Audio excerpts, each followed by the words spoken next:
பிஸ்மில்லாஹிர் ரஹ்மானிர் ரஹீம். சூரத்துல் ஃபாத்திஹாவின் சிறப்பு. அபு சயீத் அல் குத்ரி ரலியல்லாஹு அவர்கள் கூறியதாவது: நாங்கள் ஒரு பயணத்தில் சென்று கொண்டிருந்த போது ஓய்வெடுப்பதற்காக ஓரிடத்தில் இறங்கி தங்கினோம். அப்போது ஒரு இளம்பெண் வந்து, எங்கள் கூட்டத்தவரை தேள் கொட்டிவிட்டது, எங்கள் ஆட்கள் வெளியே சென்றுள்ளார்கள், அவருக்கு ஓதி பார்ப்பவர் உங்களில் எவரேனும் உண்டா என்று கேட்டாள். அவளுடன் எங்களில் ஒரு மனிதர் சென்றார். அவருக்கு ஓதிப்பாக்க தெரியும் என்று நாங்கள் நினைத்தது கூட இல்லை. அவர் சென்று ஓதி பார்த்தார். உடனே அந்த தலைவர் குணமடைந்து விட்டார்.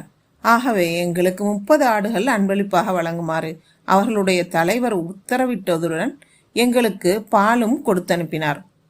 ஓதிப்பாக்க சென்ற அந்த மனிதர் திரும்பி வந்தபோது அவரிடம், உமக்கு நன்றாக ஓதிப்பாக்க தெரியுமா, அல்லது ஏற்கனவே நீர் ஓதிப்பார்ப்பவராக இருந்தீரா என்று கேட்டோம்.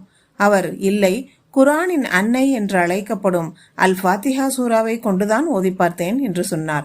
இந்த 30 ஆடுகளையும் நாம் அல்லாஹ்வின் தூதர் ஸல்லல்லாஹு அலைஹி வஸல்லம் அவர்களிடம் செல்லாத வரையில் அல்லது சென்று விளக்கம் கேட்காத வரையில் ஒன்றும் செய்து விடாதீர்கள் என்று எங்களுக்கிடையே பேசிக்கொண்டோம்.